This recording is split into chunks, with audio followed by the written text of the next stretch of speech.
Amém. Graça e paz. Todo mundo está aí? Que bom.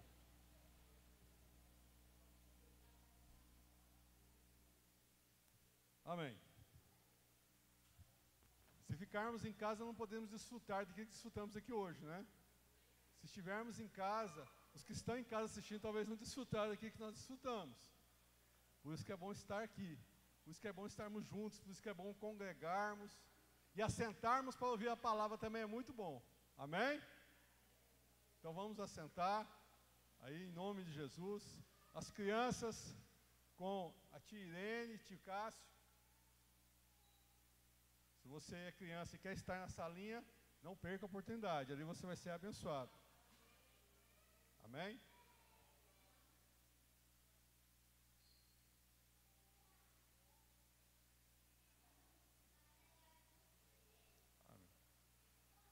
Aonde você está, estenda a tua mão para essas crianças e as abençoe. Pai, abençoamos cada um desses pequeninos, que a graça e o favor do Senhor seja sobre eles, que eles possam ser ministrados para aprender sobre Ti, que a semente possa ser lançada nesses corações, que eles possam ser verdadeiramente colher do melhor do Senhor, para a honra e glória do Teu nome. Amém? Tirene, está liberada. Está todo mundo sentado agora. Graça e paz novamente. Amém? Que bom. Abra a palavra de Deus no livro de Mateus, capítulo 6. Mateus, capítulo 6.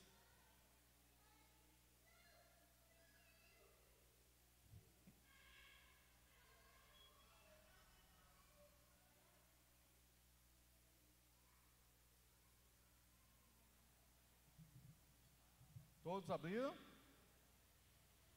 Encontraram aí? Mateus capítulo 6.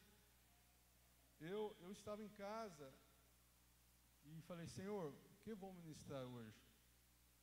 Porque muitas vezes, da gente mesmo, a gente tem algumas coisas a falar. Mas quando a gente sobe aqui, eu não subo aqui para falar aquilo que está no meu coração, aquilo que está no coração de Deus. E Deus colocou essa palavra no meu coração. Eu creio que Deus tem algo a falar hoje com a igreja. E creio que Ele vai falar. O que é, eu não sei. Amém? Mateus capítulo 6, a partir do versículo 5. A partir do versículo 5.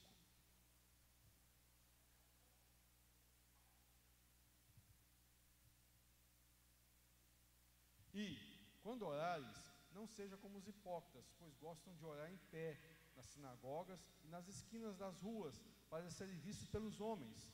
Em verdade vos digo, que já receberam a sua recompensa. Porém, quando orares, entra no teu quarto e, fechando a tua porta, ora teu Pai em secreto, e teu Pai, que vê secretamente, te recompensará. Amém? Feche seus olhos, onde você está? Vamos colocar nossa vida a Deus, diante do Senhor, essa palavra. Pai, nós nos colocamos diante do Senhor, pedimos, Senhor, vem estar presente no nosso meio. Toma o teu lugar, Senhor Deus, nesta reunião, que a tua glória seja palpável aqui. E, Senhor, o Senhor venha falar aos nossos corações. Nós saiamos daqui hoje, Pai, verdadeiramente ministrados por Ti, cheios da Tua presença. Que saiamos daqui hoje entendendo qual é o Teu propósito em nossas vidas, o que o Senhor tem para nós. Que, Senhor, verdadeiramente a Tua palavra seja viva e eficaz nos nossos corações. Que a nossa mente esteja aberta para receber do Senhor. Que hoje, Pai, o Teu conhecimento venha até nós. Que a Tua graça seja palpável aqui, Pai, no nome de Jesus. Irmãos, quando falamos de oração, de orar, é um dever do crente, né? De buscar a presença de Deus.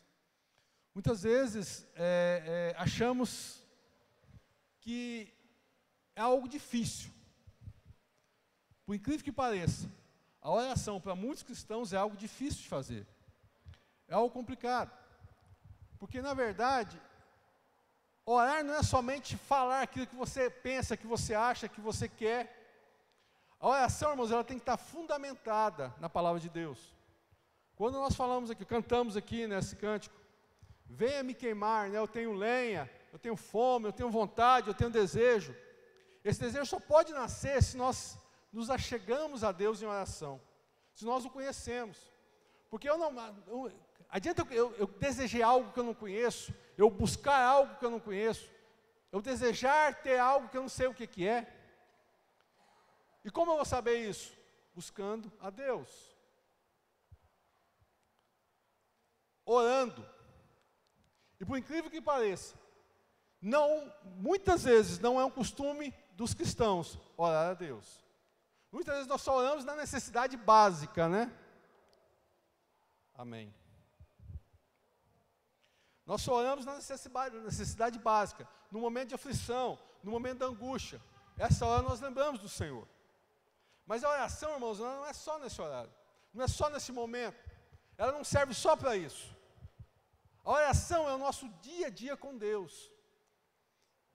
Nós temos nosso dia a dia com as pessoas que estão ao nosso redor. Nós conversamos, mandamos mensagem para o WhatsApp, falamos aí, né, o dia todo, muitas vezes, com alguns, outros só em algum período, mas nós temos essa comunicação.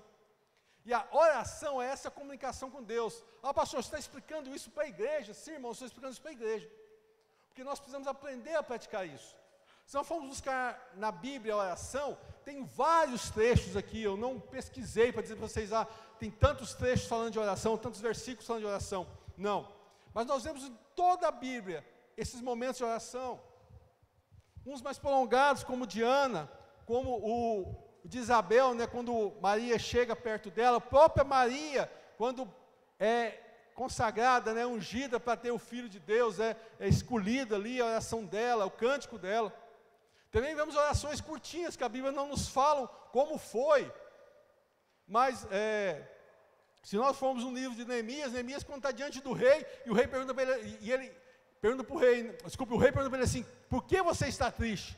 Ali, nesse momento, de frente ao rei, a Bíblia nos fala que ele orou, ele fez uma oração ali a Deus, curtinha, né, rapidinha, Deus, me dá sabedoria, a Bíblia não fala que é isso, mas eu estou supondo, né, me dá sabedoria e entendimento para que eu vou falar com o rei, e Deus dá tanta sabedoria para ele, que ele fala com o rei exatamente aquilo que o rei precisava de ouvir, que ele chega e fala assim, a casa dos meus pais está destruída, onde meus pais estão enterrados ali, está destruído. Aquilo tocou o coração do rei. A oração, irmãos, era a chave essencial das nossas vidas, para abrir as nossas vidas. A oração nos traz o entendimento. Eu muitas vezes posso sim conhecer a palavra, mas se eu não consigo orar a palavra, traduzir isso para um diálogo meu com Deus, não tem um fundamento. Nós conhecemos a palavra, nós lemos a palavra exatamente para quê? Para nós conhecermos quem Deus é. Para quando nós chegarmos a Ele, nós podemos saber o que falar, o que fazer. Muitas vezes nós pegamos algumas orações aí, irmãos, não estou criticando a oração de ninguém. Tanto que quando eu me casei, que logo eu me converti e me casei, quando eu começava a fazer uma oração, aquelas orações cheias meu bem, me ajuda aí. Não é religioso, mas eu queria fazer cheia de coisas pomposas. E eu descobri que não é isso. Com o tempo eu descobri que não é isso. E de vez em quando, assim, quando eu estou assim, muito agoniado, angustiado, eu começo, Senhor Deus dos céus e da terra, Criador e tal. Não é que você não possa fazer isso. Mas né, tem hora, irmãos, que o que você precisa é verdadeiramente estar diante do Pai. Estar diante do Pai, não é essa coisa toda, essa que vai te levar aos pés do Pai. Tem dias sim que você precisa glorificar a Deus, e levar Ele aos céus lá, né? Ele já está lá, mas eu quero dizer assim, com as nossas orações, com as nossas palavras, Ele precisa entender que você o reconhece como Senhor.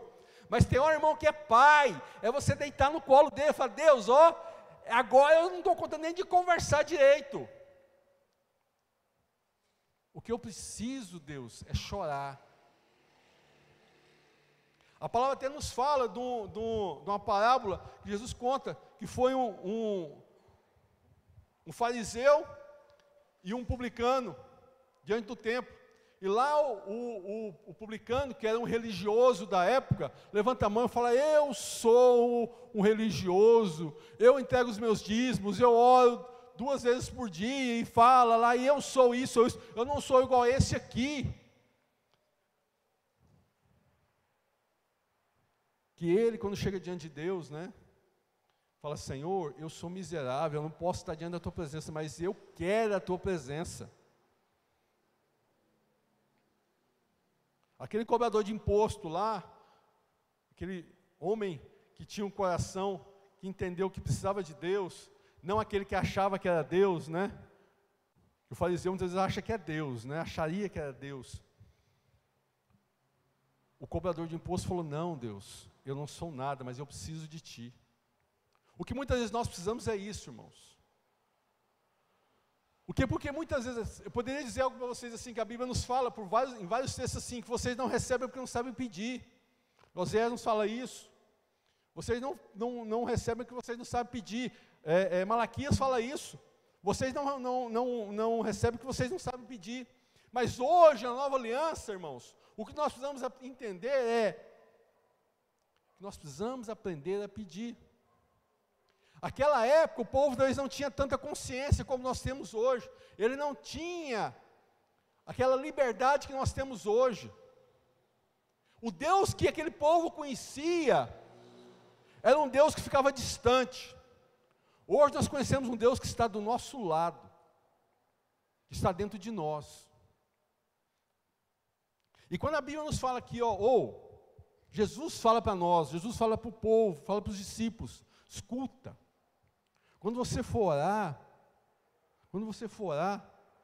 vai para o seu particular com Deus. E chega diante de Deus e abre o seu coração. Mostra para Ele que você, vou usar a música agora de novo, tem lenha para queimar. Porque muitas vezes nós não sabemos chegar diante de Deus. Não que tenha que ter uma regra para chegar diante de Deus. Mas se nós pegarmos alguns textos bíblicos, nós vamos entender que o povo muitas vezes chega diante de Deus para reclamar, para murmurar. O povo chega diante de Deus para dizer: Senhor, o que está acontecendo? Muitas vezes a gente chega e fala: Senhor, mas por que você se calou, Senhor? Por que o Senhor se calou? O livro de Eclesiastes diz que existe um tempo para todas as coisas. Inclusive Deus se cala também para nós muitas vezes. Ele se cala para entender qual que é o nosso propósito diante dele, qual que é a nossa fé, qual que é o nosso pensamento, o que nós achamos dele. Porque se nós oramos um tempo e Deus não responde, nós dizemos: Deus não está me ouvindo, Deus não quer saber mais de mim. A gente ouve isso, irmãos. Eu não sei se vocês ouvem, mas nós como pastores ouvimos: a Deus não está ouvindo a minha oração. E eu vou dizer algo para vocês interessante. Não foi só a sua oração que Deus, entre aspas, não ouviu. Mas vamos começar aqui a estudar um pouco a palavra. Vamos para Jonas. Jonas 4.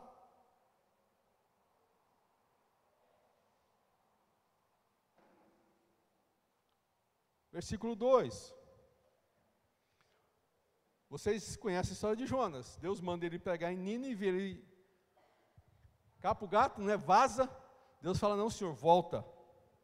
Não preciso contar a história de Jonas, que a baleia engoliu ele, né? A baleia não, desculpa, o peixe. Irmãos, eu vou abrir um parênteses aqui. Eu estava conversando com o Cássio ali atrás, conversando com quem esses dias sobre isso também. Não, aqui no dia nós estávamos falando sobre dos casais, sexta-feira.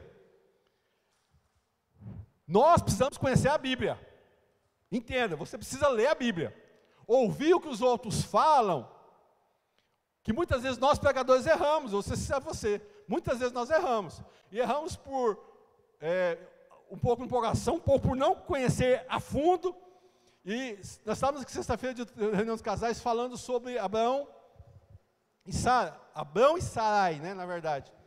E começamos, o dia que eu estava estudando o texto, eu falei: olha isso aqui, comecei a mostrar para minha esposa algumas coisas, que a gente acha, porque ouviu alguém contar uma historinha, ouviu alguém falar, que aquilo é verdade. Eu estava conversando com o Cássio agora mesmo atrás sobre isso. Eu falei: Cássio, o Saulo caiu do cavalo? Saulo caiu do cavalo? Lá indo para Jerusalém, isso mesmo, indo para Jerusalém. Paulo caiu do cavalo? Não! Mas a vida inteira eu ouvi falar que Paulo caiu do cavalo. Aí um dia você lê e fala, peraí, Paulo não caiu do cavalo. E assim, irmãos, tem vários outros trechos que a gente ouve falar uma história, o povo falando para nós, contando história ou pregando, mas que na verdade não é. O conhecer a Bíblia te leva a entender essas situações. Dizer assim, opa, está errado. A palavra nos fala que se nós conhecermos a palavra, nós vamos crescer. E o povo perece porque lhe falta conhecimento. Então, Jonas não foi engolido por uma baleia, foi engolido por um peixe. Amém? Se alguém falar um dia, você fala, não sei se foi uma baleia não. Eu sei que foi um animal marinho lá, não sei qual. E Jonas orou, né? E orou ao Senhor Jonas, né? Ó Senhor, não foi isso que eu disse estando ainda na minha terra? Por isso que eu me apressei a fugir para Tarsis. Eu sabia que és Deus, clemente e misericordioso, tardio em irar-se e grande em amor, e te arrependes do mal. Agora, ó Senhor, tira a minha vida, porque melhor me é morrer do que viver. Deus manda Jonas ir lá, orar, pregar para Nínive, que Deus queria salvar Nínive. Jonas falou assim, mas se eu for lá e pregar, o povo vai converter. Resumidamente. E ele, acontece toda a situação, ele vai, prega, Nínive se converte, ele volta, sai da cidade, senta debaixo de uma árvore, né? E olha a Deus, Senhor, aconteceu o que eu tinha te falado, Senhor. Não podia ter acontecido aquilo. Eu achei que aquilo estava errado. Então Deus me mata. Irmãos, quantas vezes nós fazemos isso? Senhor, nós oramos algo ao Senhor, pedimos algo ao Senhor, ou falamos, Senhor, não deixe isso acontecer, e acontece. Aí o que nós falamos? Senhor, eu falei, o Senhor não teve misericórdia, ou o Senhor não me ama, ou não é esse o propósito, Deus, o Senhor não entendeu qual que é o propósito. Irmãos, a nossa oração está errada. Muitas vezes nós não recebemos porque nós não sabemos pedir. Sim. Por que nós não sabemos pedir? Porque nós não entendemos qual é o propósito de Deus para nós. Nós não entramos no propósito de Deus. Nós não vislumbramos o que Deus tem com aquilo. Muitos de nós, muitas vezes, vemos alguma situação, o que nós queremos que venha? Fogo do céu. Senhor, essa situação tem que vir fogo do céu, Pai. Fogo do céu vai consumir. Aí a gente vai lá no texto de Mateus 6, Jesus fala assim, espera aí, deixa eu te explicar uma coisa. Eu amo todo mundo, então não pode vir fogo do céu. Aí você fala, está vendo, Deus? Se o Senhor não mandou fogo, aí acontece alguma coisa, se o Senhor tivesse mandado fogo do céu, isso não tinha acontecido. É lógico, irmãos, que isso é uma ilustração. Mas muitas vezes nós fazemos isso. Pedimos para Deus algo, nós insistimos para Deus em alguma situação, nós vamos lá e fazemos com a nossa força, fazemos com o nosso braço, ou motivamos alguém a fazer e aquilo acontece. Aí você fica feliz, aí passa um pouco, aquilo dá errado, você fala, Deus, mas por que o Senhor não me abençoou? Por que o Senhor não pôs a mão, Senhor? Deus falou assim, eu não queria nem que acontecesse, nem que você tivesse aquilo. Mas você insistiu tanto que foi lá e fez.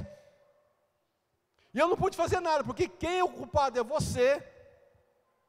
Quantas vezes nós buscamos errado a posição de Deus? Ou nós nos apresentamos diante de Deus errado? Por quê? Porque nós estamos pedindo aquilo que nos agrada. Nós estamos vislumbrando uma situação e oramos a Deus aquilo que nos agrada. Nós queremos que Deus faça aquilo que nos agrada. O que Jonas queria? Jonas queria que Nínive fosse destruída. A oração dele aqui é qual?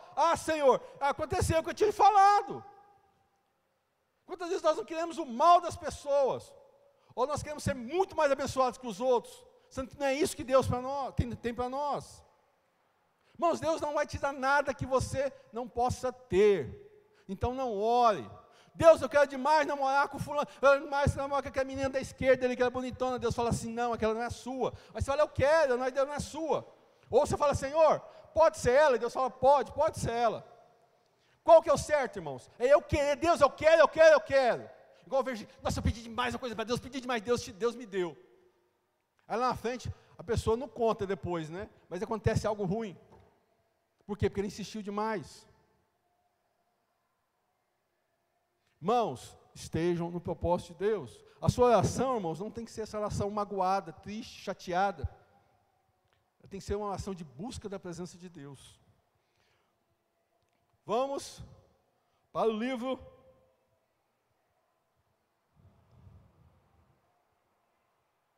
Primeira Reis 19.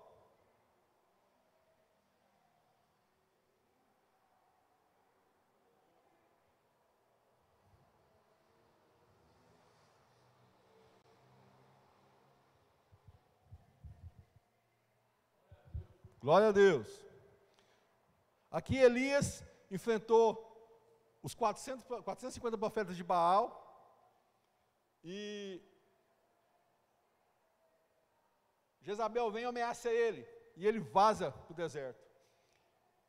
A partir do versículo 4, ele mesmo, porém, foi ao deserto, caminhou por um dia, chegou, assentou-se debaixo de um zimbro, e pediu para si a morte, dizendo: já basta, ó Senhor, toma agora a minha vida, pois não sou melhor do que os meus pais.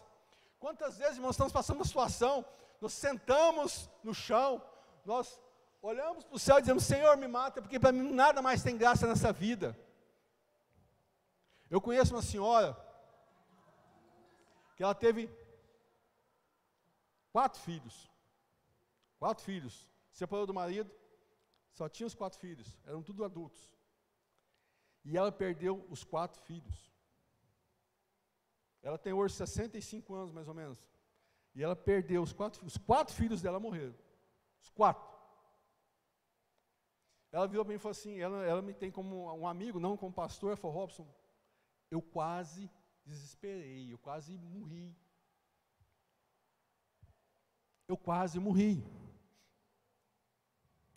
Muitas vezes, irmãos, depois de uma situação dessa, essa situação, irmãos, é inexplicável, eu não sei dizer a dor dela, mas muitas vezes, depois de coisas talvez pequenas, uma unha encravada, nós sentamos no chão e dizemos: Senhor, me mata, porque não dá mais para viver. Talvez por um sofrimento grande. Elias aqui estava sendo perseguido pela rainha, mas ele esqueceu do Deus dele, que tinha matado, ou tinha melhor, Deus não tinha matado, né? Tinha feito descer fogo do céu. Se fosse água, meus irmãos, nós íamos continuar aqui, a Bíblia talvez não teria nem escrito, mas descer fogo do céu, e por causa de uma ameaça, de uma pessoa, ele saiu correndo. Muitas vezes nós somos ameaçados no nosso serviço, nós somos ameaçados na nossa família, ou somos pressionados, ou somos desprezados, ou somos humilhados, e nós assentamos e dizemos: Senhor, me mata, Senhor. Está tudo em desespero, está tudo assim, em ruínas na minha vida.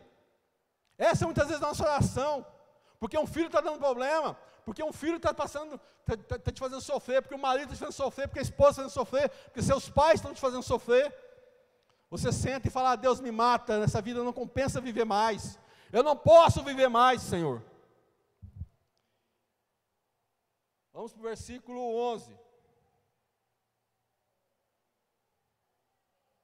Do mesmo. Primeira Reis 19. Abre a Bíblia, irmão. Primeira Reis 19. Versículo 11. Aí, no 10, ele ora de novo: Senhor, tenho sido zeloso, muito zeloso, ó Deus dos exércitos. Isso é no 10, né? Os filhos de Israel deixaram a tua aliança, derrubaram os teus altares e mataram os teus profetas à espada, e só eu fiquei agora, estão tentando matar-me também. Disse-lhe Deus: sai para fora e põe-te no monte perante a face do Senhor. Irmãos, ele está na caverna, está escondido, ele está achando que ele é o menor das pessoas do mundo, o mais miserável. Deus fala: sai daí, sai da onde você está, eu quero falar com você. Você entendeu? Vai para o monte do Senhor. O que é isso? Vai para o lugar da oração. Vem para cá que eu preciso falar com você. Sai do seu mundinho, sai da sua dor, do seu sofrimento, sai do seu desespero, da sua angústia, sai de quem você é e vem para cá, deixa eu falar com você. Põe-te no monte perante a face do Senhor, pois Ele vai passar, o Senhor vai passar. Então, presta atenção nisso, irmãos, isso aqui toca muito meu coração.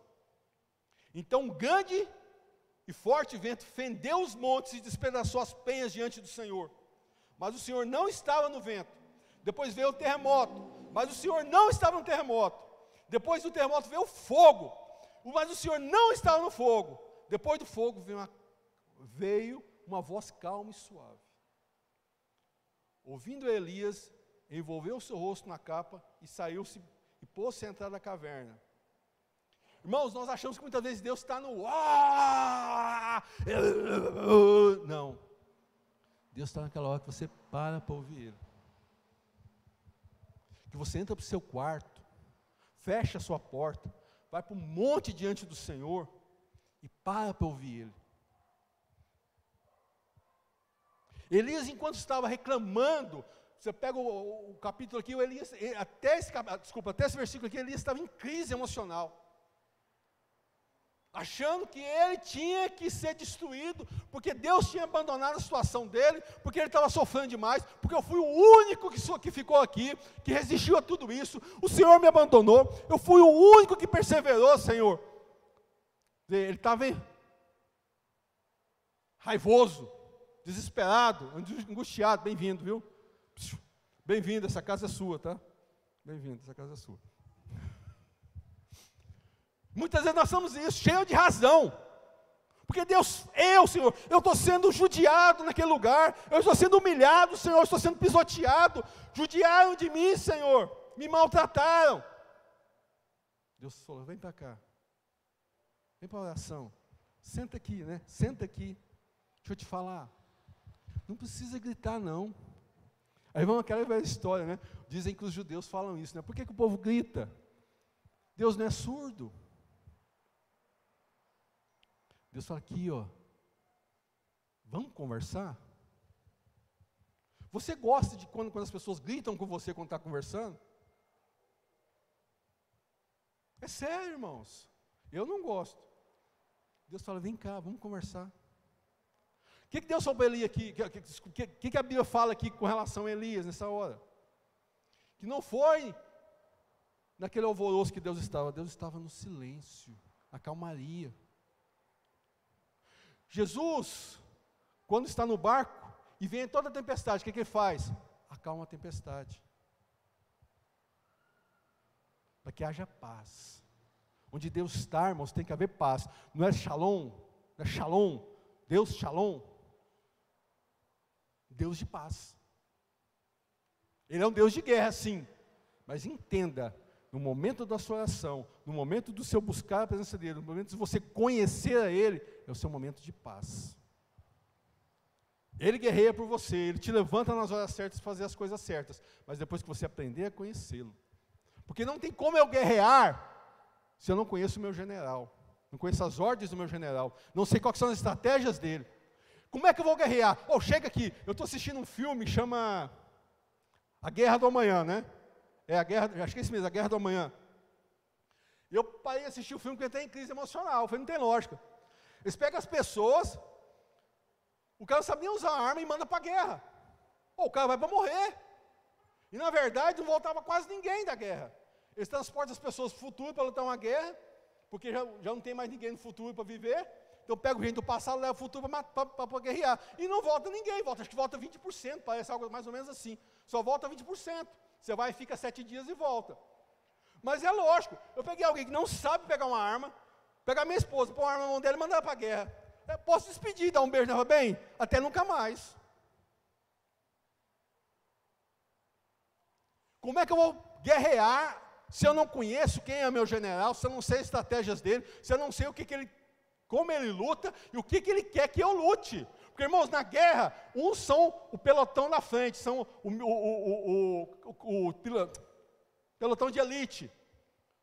Outros são da retaguarda, outros são os dos flancos, outros são os da reserva, outros são os estrategistas. Cada um é um. Na vida espiritual, você não sabe o que você é se você estiver orando e conhecendo o seu general, porque ele vai te trazer a estratégia certa. Qual que é a estratégia, Elias? Quebrar o pau. Deus falou, peraí, calma, acalma seu coração. Se você voltar, você ler esse texto, você vai entender. ele entra em desespero lá no versículo 9 que eu estava lendo, e Deus fala para ele, então tá bom, você está agoniado, desesperado, você está desesperado. Então faz o seguinte, come, o anjo serve lá 2 vezes ele. Aí ele levanta e sai desesperado, vai para Horebe, 40 dias caminhando de dia e de noite. Quando chega lá, que entra na caverna, Deus falou, está melhor agora? Então deixa eu te explicar. Acalmou? A sua humanidade está cansada? Você desistiu de ser humano? De viver no carnal? Então agora eu vou te falar no espiritual. Vem para cá. Calma. Calma. Eu vou te dar a estratégia certa, o jeito certo de se agir.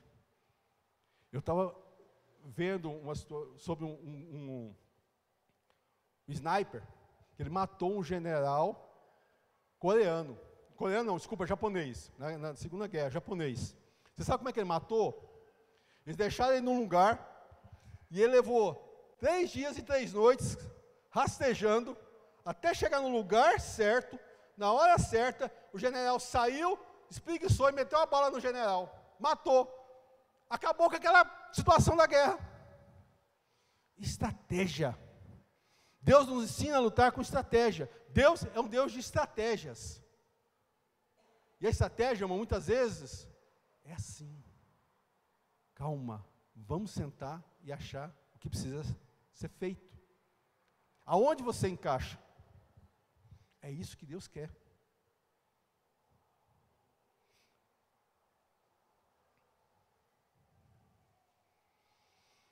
Vamos para 1 Crônicas 4:9. 1 Crônicas 4:9.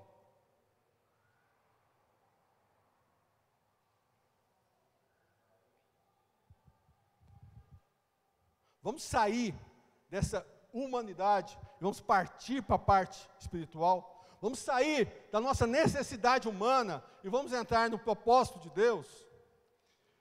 Jabes, não sei se você já ouviu falar de Jabes, mas esse cidadão só tem 2 versículos dele, mas presta atenção nesses 2 versículos. Foi Jabes mais honrado do que seus irmãos. A sua mãe lhe deu o nome de Jabes, dizendo, com dores o dei à luz. Jabes clamou ao Deus de Israel, que tu me abençoes e amplie os meus territórios, seja a tua mão comigo e me guardes do mal, de modo que eu seja livre da dor. E Deus lhe concedeu o que ele tinha pedido. Muitas vezes você tem sido humilhado, você tem sido, tem pessoas te rotulando. Ah, você é isso, você é aquilo. Jabes nasceu, a mãe falou assim, você me trouxe muita tristeza, muita dor. Você me fez ficar triste. Qual a culpa que Jabes tinha nisso? Muitas vezes, qual a culpa que nós temos em algumas situações, irmãos? Nenhuma. Eu já conheci homens que são usados por Deus, que já passaram situações sem motivo nenhum. Homens que foram humilhados, pessoas que foram maltratadas, que foram acusados injustamente. Que culpa que eles tiveram nisso? Nenhuma. Mas você sabe o que nos diferencia daquela pessoa que entra na caverna e vai sofrer? O que nos diferencia de ser um Jabes? É o que ele fez. Ele vai diante de Deus e fala, Senhor, falaram que eu sou um cara que provoca dores. Falaram que eu sou um cara que precisa ser desprezado. Me falaram que eu sou alguém que não posso estar no meio dos outros. Mas eu quero dizer uma coisa para o Senhor. Se o Senhor me abençoar, eu quero ser alguém que não tem dor, que não provoca mais dor. Eu quero ser alguém, Deus, que tenha a vida mudada. Eu quero ser alguém que seja uma pessoa abençoada, que fala que ele foi mais do que os irmãos dele. Jabes foi mais honrado que seus irmãos. Alguém que foi taxado, foi rotulado como alguém que trazia dor, que trazia tristeza, que trazia angústia, que não podia ficar no meio dos outros. Ah, você não mistura conosco. Eu estava até comentando com a minha esposa hoje. Como é diferente as nossas atitudes com as atitudes do mundo, né? Igual aquela questão que você estava falando. Nós vamos numa festa cristã, eu não, né? Minha esposa, é a última a sair. Porque nós vamos num lugar, nós estamos bem, nos sentimos bem, é a última a sair. Mas quando nós vamos numa festa que não é as nossas festas, nós somos quase os primeiros a sair. Porque nós nos sentimos bem, nós nos misturamos. E muitas vezes, nós nos sentimos assim, no nosso meio, no meio que estamos. Somos desprezados, achamos que somos desprezados, na verdade, né? Nós somos rotulados, ou muitas vezes nós nos rotulamos também, em algumas situações. Mas entenda, não vamos ser como Elias foi. Não vamos ser como Jonas foi. Vamos ser como Jabes. Senhor, seja a tua mão comigo, me guarde do mal, de modo que eu seja livre da dor. Senhor, eu não quero ter dor, nem causar dor em ninguém. Senhor, se eu estou passando pela situação, se a situação não é minha, é do Senhor. O Senhor é capaz de me abençoar e de mudar a minha história. Está morrendo, Senhor, se o Senhor quiser que eu morra, amém. Se o Senhor não quiser que eu tenha saúde, amém. Eu não consegui isso, eu não consegui aquilo, amém. Nós precisamos aprender a orar, irmãos. A sair do nosso mundinho, da nossa caverna. E dizer, Senhor, muda a minha história. Eu quero não ser mais aquela pessoa que causa situação, que causa intriga, Senhor, que sou fofoqueiro. Irmãos, nós temos que reconhecer o nosso erro, o nosso pecado. Se tem uma coisa que eu aprendi lá atrás, até mesmo antes de entrar na luz para os povos, foi que pecado tem nome. Aqui ele fala, Senhor, o Senhor me livrar da dor. Quem que era Jabes? Uma pessoa que causava dor. Então, peraí, pecado tem nome, situações têm nome. Senhor, infelizmente eu sou fofoqueiro, mas eu quero mudar essa história. Eu quero ser alguém que leva a mensagem de paz, não a fofoca. Senhor, eu sou alguém que sabe criticar demais. Eu era alguém que criticava demais a conta dos outros. Senhor, eu preciso parar de criticar. Tem coisas, irmãos, que estão na nossa natureza. E quem muda essa natureza é Deus. Mas se você não reconhecer, o que Deus vai mudar? Não, vou mudar meu filho aqui. Eu percebi uma coisa, eu preguei esses dias para homens. E, irmãos, eu estava procurando algo na Bíblia e eu fiquei encabulado. Sempre quando Deus ia curar uma mulher, Ele não perguntava. Ele já ia muitas vezes e curava. Mas o homem, ele sempre perguntava. O cego de Jericó, não, eu não vou, tem vários aqui, mas todos que Jesus curou, que eu me lembro na Bíblia, ele perguntou, o que você quer? Para a mulher não precisou perguntar, a mulher chegava e falava e já. Nós homens temos dificuldade de nos expressarmos. E principalmente na oração. Nós precisamos aprender a fazer isso. Precisamos aprender a reconhecer. Nós somos duros, não, mas eu não posso falar que eu sou isso, que eu sou aquilo, porque eu sou homem, não, irmãos. Ou a nossa natureza às vezes não permite, você tem que aprender a falar. Aprender a pedir perdão, a reconhecer seus erros e dizer assim, isso é um erro. Eu pego um pouquinho dos outros, é um erro, pede perdão, reconheça, Senhor, não sou mais, me livra disso. Eu sou alguém que critica demais os outros, Senhor, me livra disso. Eu sou alguém que amaldiçoa, sou alguém que xinga, Senhor, me livra disso. Mas reconheça o seu erro diante de Deus, reconheça a falha, reconheça a questão, o problema diante de Deus, que Ele vai mudar a sua história. Aqui fala que Jabes foi melhor, foi muito mais abençoado, foi o cara perto dos irmãos dele. Por quê? Porque ele reconheceu e foi para diante de Deus. Muitas vezes somos abençoados e achamos que estamos sendo abençoados, que nossa vida está boa. Não, irmãos, uma hora a coisa vai pesar. Vou te dizer algo,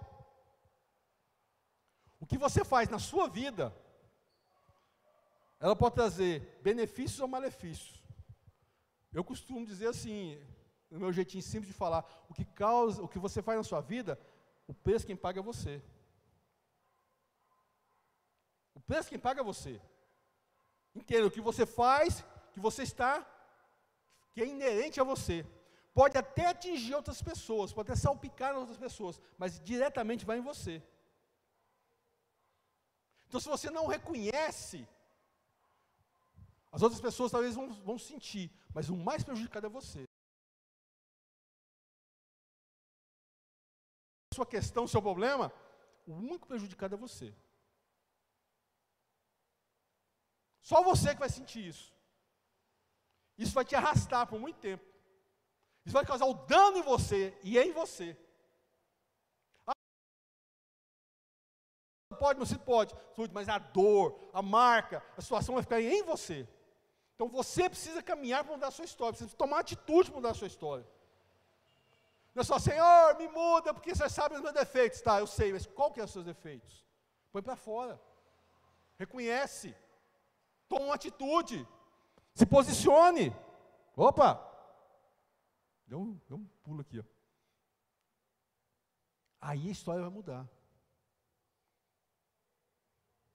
Eu quero ver vocês dizer assim, ó. Sou mais honrado que meus irmãos, porque Deus me abençoou. Mas você só vai poder dizer isso, se a palavra estiver certa, né? Que eu acredito que esteja, se você reconhecer as suas falhas. Amém?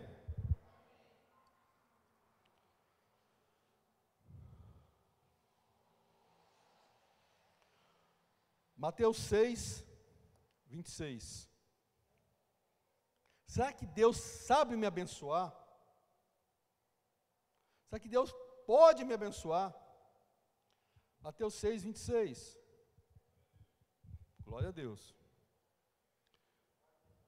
A Bíblia vai te responder aqui agora, se Deus pode te abençoar. Hã? Amém? Glória a Deus? Glória a Deus? Glória a Deus. Se Deus pode abençoar, será que Deus pode nos abençoar? Aí Deus vem e fala para você assim: olhem para as aves do céu, não plantam nem colhem, e não ajuntam em celeiros. Contudo, o vosso Pai Celestial as alimenta. Não tem de vós muito mais valor do que elas?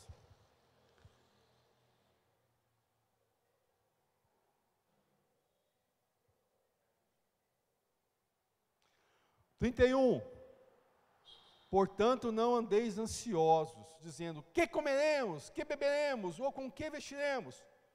Pois os gentios procuram todas essas coisas. De certo, o vosso Pai Celestial bem sabe que necessitais de todas elas. 33. Buscai, pois, em primeiro lugar, o reino de Deus e a sua justiça, e todas as outras coisas nos serão acrescentadas. Irmãos, só o 33 aqui já dá uma pregação de mais de hora. Buscai primeiro o reino de Deus e a sua justiça. Deus tem sido o primeiro? Deus tem sido a sua essência? Deus tem sido aquele que você tem dado valor nele? Antes de você falar uma palavra, ele tem estado na frente dessa palavra? Antes de você tomar atitude, ele tem estado na frente dessa atitude? Antes de você se posicionar com relação a alguma coisa, ele tem estado à frente dessa situação? Deus tem estado à frente de qualquer coisa que você faz? Irmãos, eu tenho tentado fazer alguma coisa. O meu levantar e o meu deitar tem sido primeiro a Deus. Antes de eu deitar, eu faço uma oração. E antes de levantar, ou assim que eu levanto, né?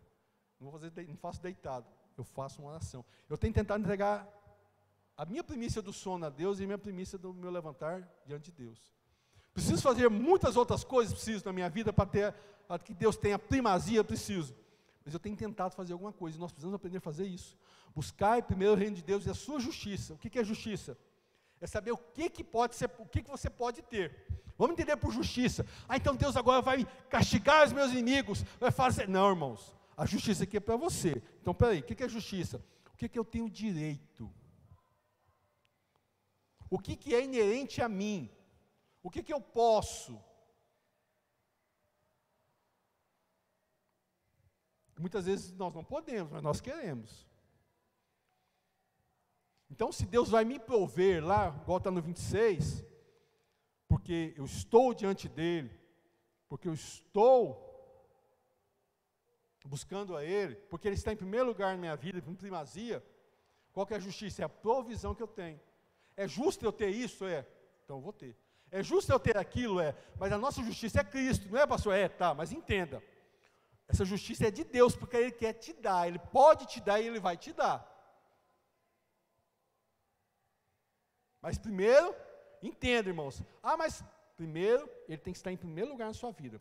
Por quê? Porque a partir do momento que Ele estiver em primeiro lugar na sua vida, tudo que você pedir para Ele também, vai estar alinhado com a vontade dEle.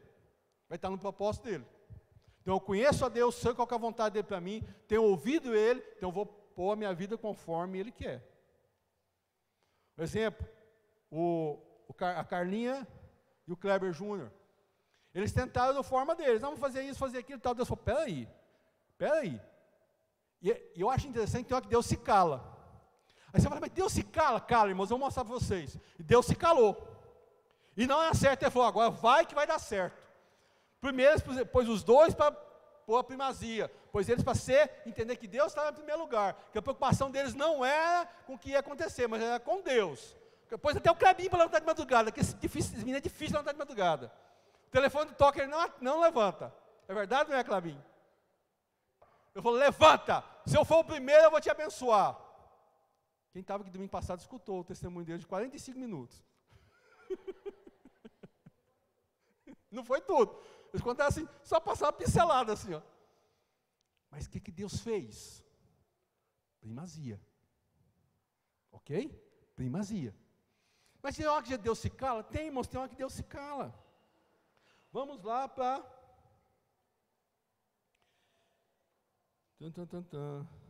Mateus 26. Mateus 26.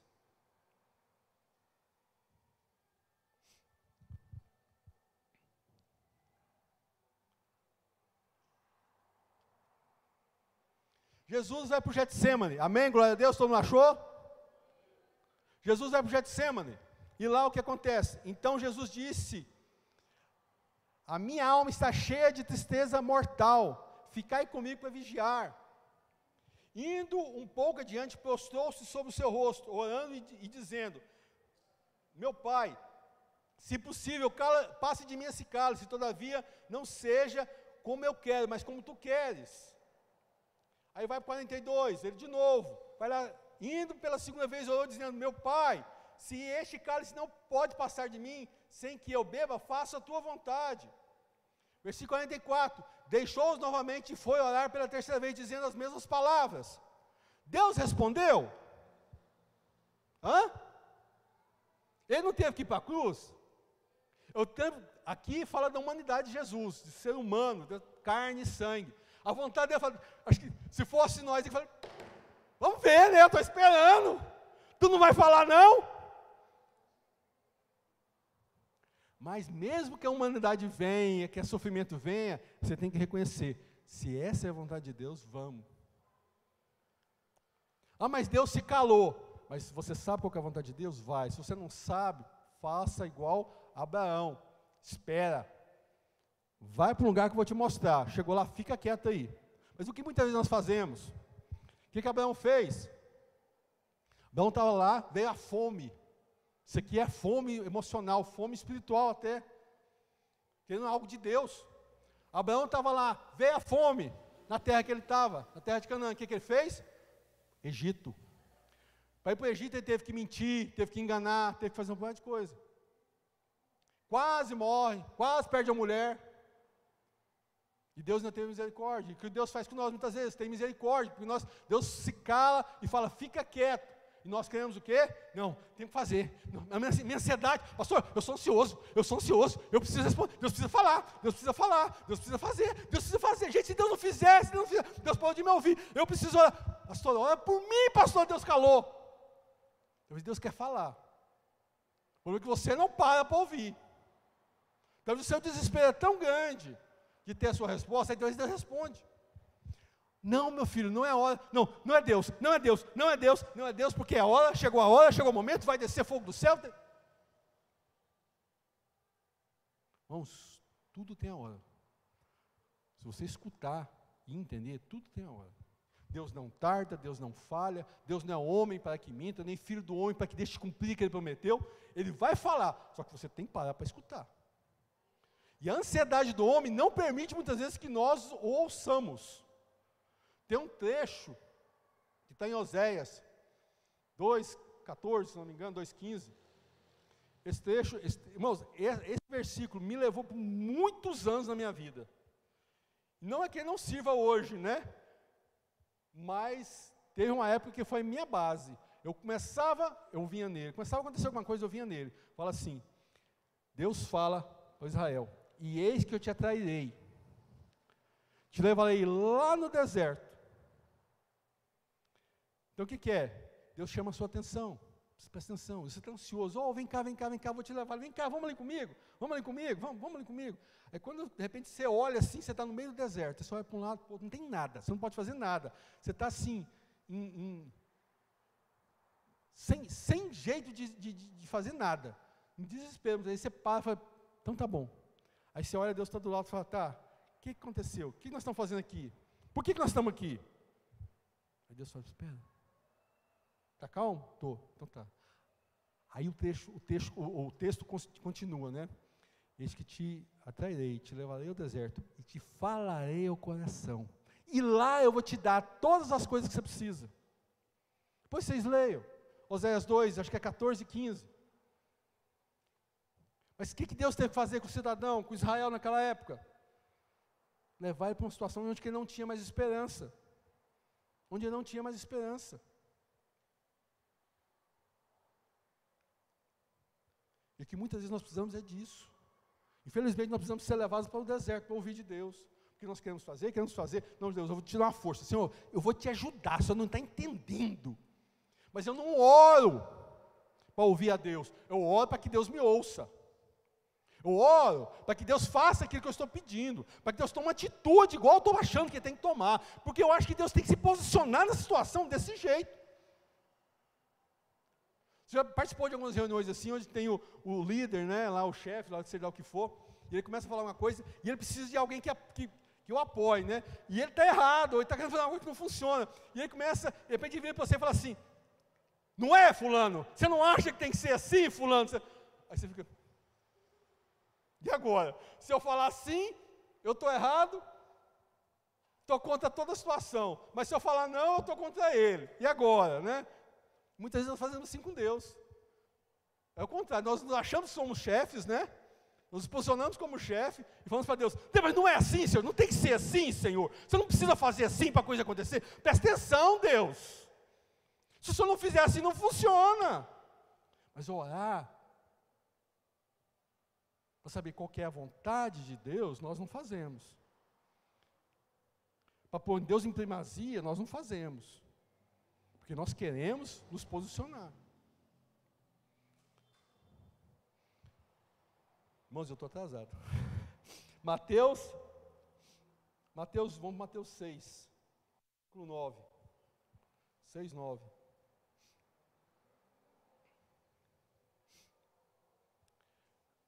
Algo que todo mundo conhece, sendo cristão ou não. Vamos lá, rapidinho aqui, ó. Portanto, vós oreis assim, Pai Nosso. Pai Nosso. Não fala grande e poderoso Deus, Criador dos céus e da terra. Não que você não possa chegar diante de Deus assim, entenda.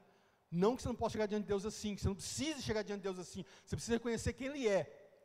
Mas aqui, o que Jesus nos ensina? Pai Nosso, que estás no céu, santificado seja o teu nome. Momento seu de adoração. Venha, o quê? Venha o quê? Venha o quê? Reino de quem? O que é o reino de Deus? Quando o rei reina, o que ele faz? A vontade dele é que prevalece.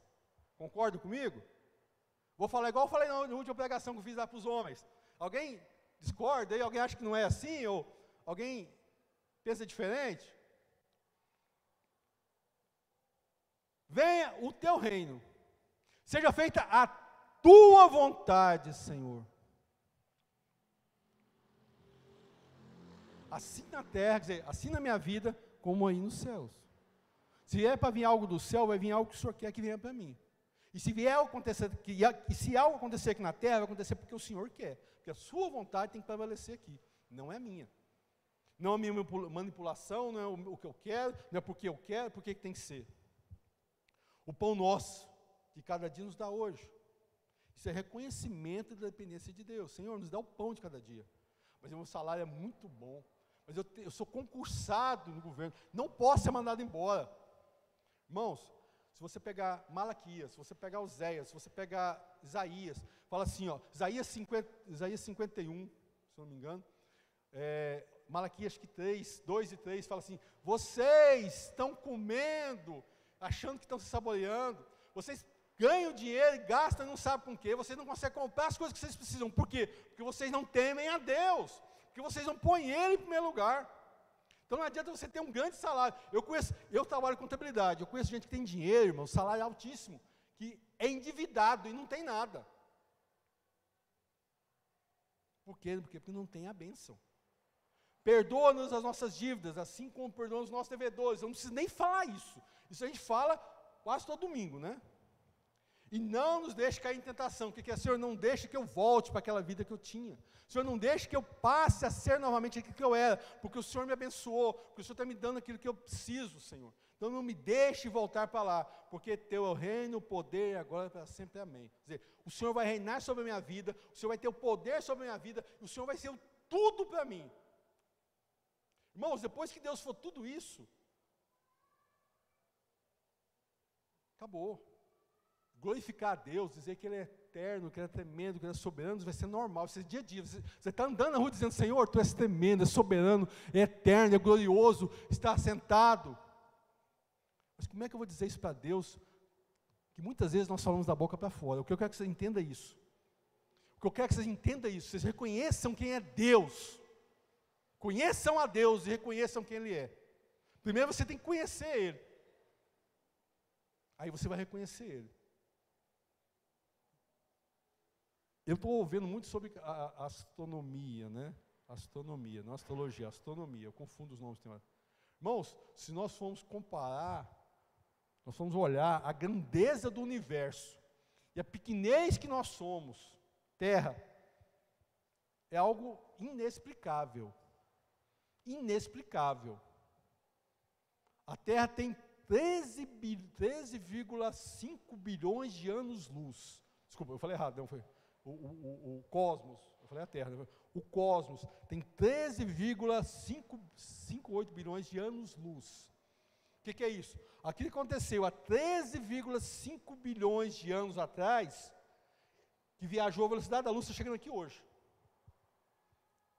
Vocês imaginam, você viajar a velocidade da luz, que é 300 mil metros, não, 300 mil metros por segundo, 300 mil metros por segundo, você viajar a 13,8 bilhões de anos, eu estou vendo agora. Deu para entender? Precisa não? Não, mas o que? Tá bem, obrigado, bem. Minha esposa, quem não conhece, levanta a mão aí, bem, minha esposa lá. Não, porque eu quero tentar assim, tem algo que eu tento explicar, o que é eternidade, o povo não sabe o que é distância, o que é a grandeza de Deus, então o povo fica assim, né? Tá bom, deixa para lá, deixa só para mim. Amém, glória a Deus. Amém? Então vamos entender o que é estar diante de Deus, irmãos. Que não seja algo doloroso, que não seja algo dispendicioso, que não seja algo desgastante, mas seja algo glorioso. Seja algo assim bom e agradável. Amém? Vamos colocar de pé.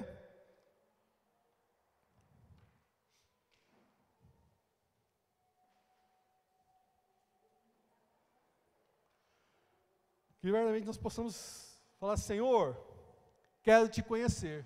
É uma música boa de cantar. Quero te conhecer. Preciso te conhecer. Tem uma música que é intimidade, aquela música é linda demais. Eu não tenho jeito de tocar ela. Que ela fala assim, eu quero deitar no seu colo, eu quero calçar as suas chinelas, eu quero vestir a sua camisa. Isso é falando para Jesus. É o que nós precisamos aprender a fazer, irmãos. A ter essa intimidade, a conhecer quem Jesus é. Conhecer quem Deus é em nossas vidas, quem que o Espírito Santo é em nós. O dia que nós entendermos isso, a nossa vida não vai ser mais a mesma, não tem como ser. Amém? Feche seus olhos. Esteja nessa hora colocando a sua vida diante do Senhor e fala, Senhor, eu preciso te conhecer. Senhor, eu preciso conhecer o Senhor, Deus, assim como Jó fez, Senhor, como Jó falou, né? Senhor, eu te conhecia de ouvir falar, hoje meus olhos te contemplam, Senhor, eu preciso te conhecer, Eu preciso estar diante do Senhor, eu preciso entrar, Senhor, na intimidade do Senhor, eu preciso entrar na intimidade do meu quarto, Senhor, na intimidade da minha vida, e pôr o Senhor lá, Senhor, e me dedicar ao Senhor, e colocar a minha vida diante da Sua presença, Senhor. Eu preciso aprender a me dedicar a Ti, Senhor, pôr o Senhor na primazia da minha vida, a esquecer as outras coisas quando eu estiver diante do Senhor, Pai, quando eu vier na Tua casa, quando eu estiver orando no meu dia a dia, Senhor, eu preciso pôr o Senhor na primazia, eu preciso pôr o Senhor na primazia da minha vida, Pai, eu preciso sair de mim mesmo, Senhor, eu preciso sair de mim mesmo, Senhor, e deixar o Senhor estar aqui, Senhor. Não importa que o Senhor cresça e que nós diminuamos, me ensina a falar contigo, Pai, me ensina a orar, Senhor, me ensina a buscar a Tua presença, a buscar a Tua face, Pai, me ensina a Te conhecer, Senhor, nos ensina a Te conhecer, Senhor, nos ensina a sair de nós mesmos, ó Pai, para que o Senhor entre, Senhor, e faça morada e faça diferença, Senhor.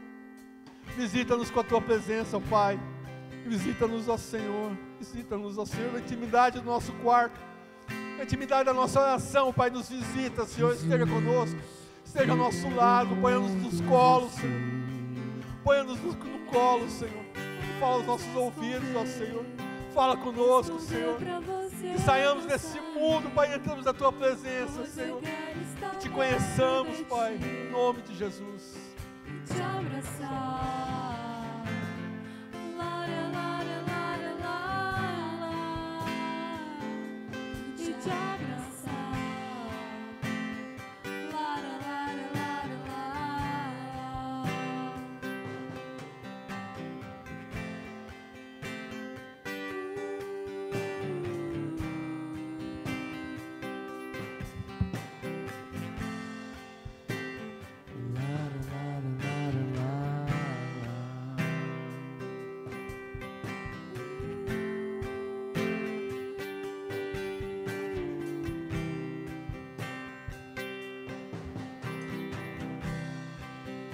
Jesus, eu quero deitar no Teu colo, te contar tudo que eu sei, descansar recostada em Teu peito, ouvindo o Teu coração e me acalmar. Lara, lara, lara, lara, e me acalmar. Lara, lara, lara, lara, quero te abraçar.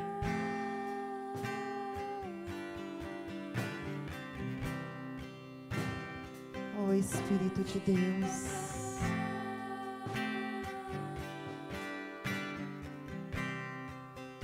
Espírito de Deus,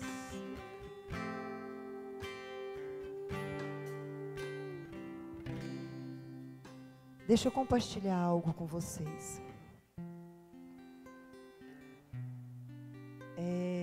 Essa ministração de hoje,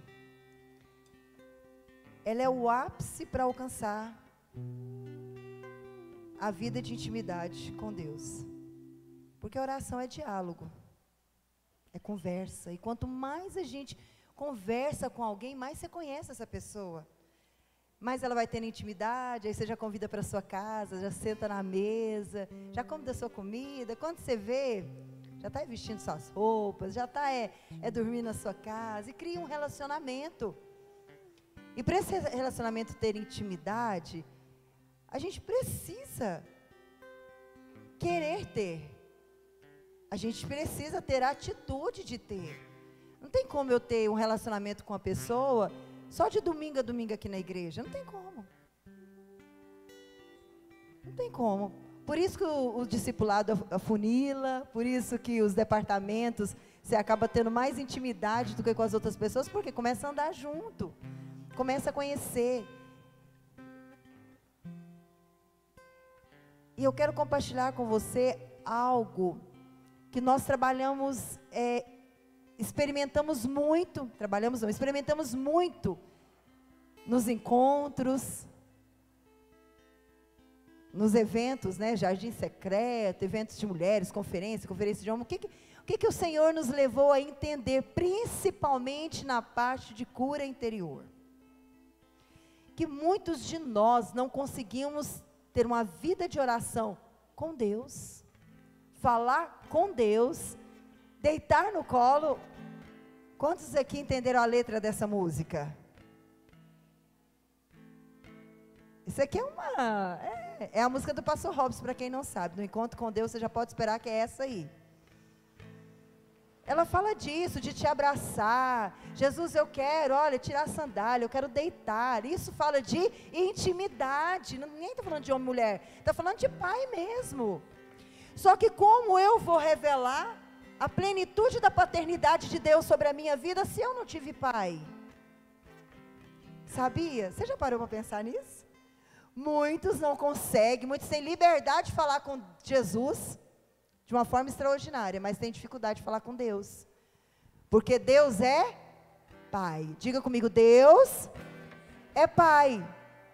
E se muitos de nós não tivemos um pai presente, uma paternidade, muitos de nós não corremos para o braço do pai, e deitamos no colo do pai, a gente tem dificuldade, porque nós assimilamos o pai natural ao pai espiritual. E deixa eu te contar um segredo, não tem nada a ver. Ele é muito, muito, muito, muito, muito melhor do que qualquer pai e mãe, porque ele é completo, ele é presente. Foi ele que te formou, foi ele que te fez. Se o seu pai e sua mãe já foram maravilhosos, Deus então é sobrenatural. Não tenha nada que nós tenhamos feito, não tem nada que tenha acontecido, não tem nenhuma rejeição, não tem nada que possa ter acontecido aqui na terra, entre eu e meu pai, que possa querer vir a comparar o que Deus representa na minha vida. Deus, Ele é ponto, Ele é o eu sou. Então, se você teve uma dificuldade para se relacionar com o pai, ou talvez você nem conhece o seu pai, talvez você nem conheça o seu pai, talvez seu pai foi aquele pai de corpo só presente, talvez aquele pai que não saiu, que não brincou, e você tem dificuldade de falar com Deus por causa disso. Essa palavra hoje que o pastor Robson ministrou, eu quero desafiar você aí por YouTube, nós estamos gravando, e ouvir ela novamente, porque ela literalmente vai te ensinar, vai me ensinar, ou vai reciclar em nós a intimidade com Deus. E é através dessa intimidade, desse relacionamento, que eu começo a entender o que Deus preparou para mim. E eu não saio do caminho correto, que é se chegar na presença do Pai. Deus é um pai que tem algo extraordinário para nós, amém, amados? Deus tem algo extraordinário. Se você me disser, pastor, eu não sei o que é ter um pai, sem problema, Deus já te gerou, então você tem um pai celestial, e esse pai se chama Deus. Ele é completo. Meu pai já se foi, eu tenho falta do meu pai. Relaciona com Deus, Ele é completo, Ele vai te suprir. Diga comigo, Deus, Ele é completo. Diga, Deus pode me completar. Amém, amados? Ele pode, desde o início do culto hoje, Deus está querendo falar conosco isso. Deixa eu entrar. Eu quero me relacionar com você, eu quero ter intimidade com você. Tem graveto aí? Deixa eu acender a chama. Não tem nenhum? Tudo bem. Pegue emprestado com o irmão. Mas uma coisa é certa, essa noite é a noite de intimidade com Deus. Amém? Onde você está, feche seus olhos. Você que está em casa, que Deus te abençoe. Te aguardamos aqui. Vem conosco presencialmente na próxima semana, às 18 horas. Deus te abençoe. Amém? Você que está em casa, Deus te abençoe. Você que está aqui, levante suas mãos. Pai, nós queremos colocar diante do Senhor a nossa vida.